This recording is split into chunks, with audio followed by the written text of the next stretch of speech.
comment, avec quelle faculté ou quelle puissance de l'âme nous pouvons étudier ou obtenir le certificat des secondaires, c'est-à-dire les fondamentaux, avec la raison saine. Ici, je parle de la raison saine. Il faut que vous sachiez que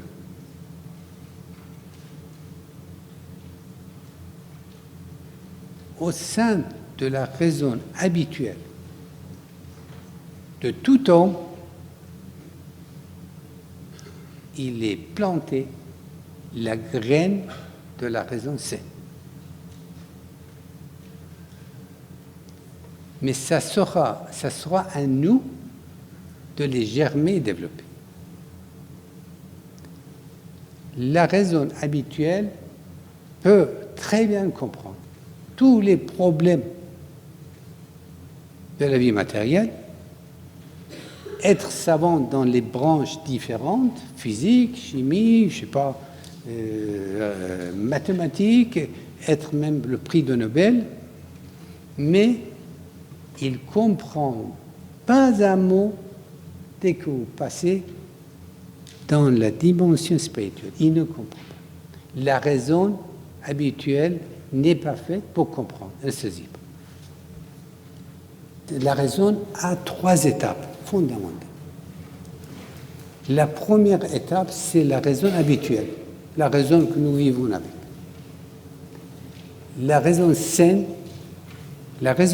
c'est la raison habituelle, plus évoluée, mais capable de saisir la dimension spirituelle. Et la raison divine, c'est la perfection de la raison. Vous êtes une particule de Dieu ou divine, où vous avez une connaissance immédiate et sans intermédiaire de toutes les vérités. Et vous avez une liberté absolue et selon votre capacité, une puissance totale. Maintenant, comment faire pour développer sa raison? D'abord, germer, je vous ai dit, ce sont dès que vous avez obtenu le certificat primaire, vous avez germé votre raison saine. Mais il s'agit maintenant de développer. Pour le développer, il faut appliquer les principes éthiques et divins justes.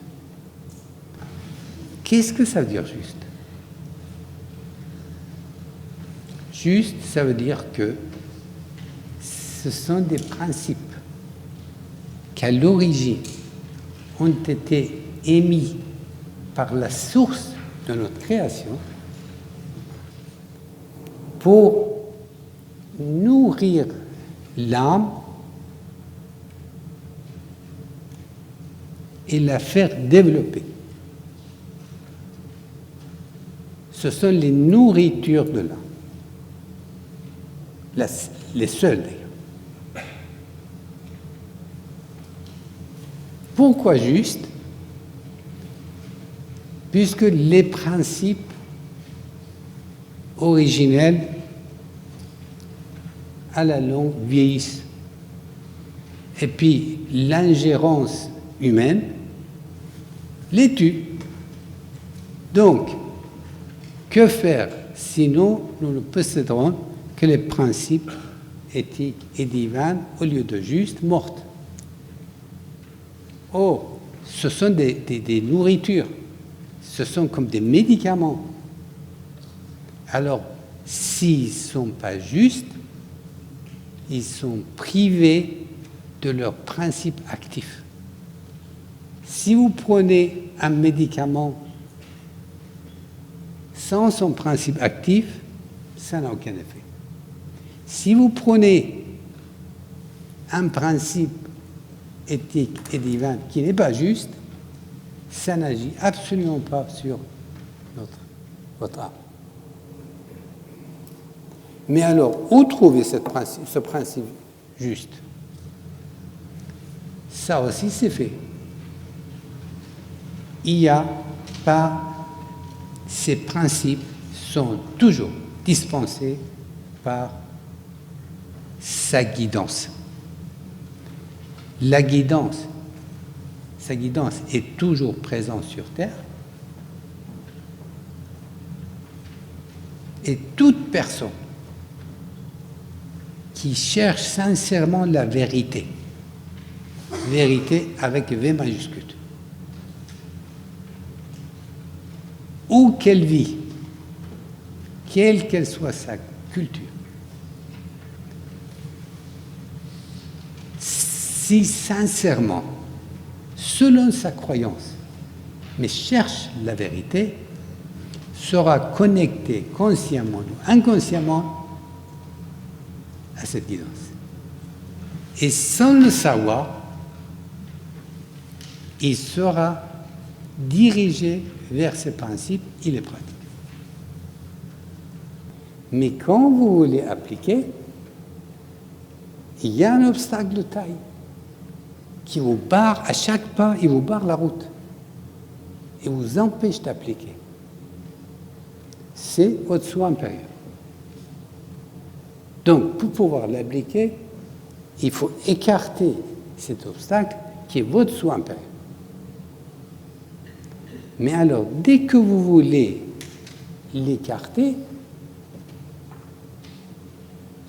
vous voyez que vous ne pouvez pas. Il est trop fort. On ne peut pas. Que faire? Chercher l'appui de l'énergie métacausale.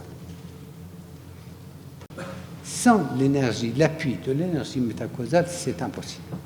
Personne ne peut. Personne, c'est impossible. Où trouver l'énergie métacausale? Mais la source, c'est ayez l'attention tournée vers la source, vous captez l'énergie métacausale. Et quand vous captez l'énergie métacausale, vous voyez que vous pouvez.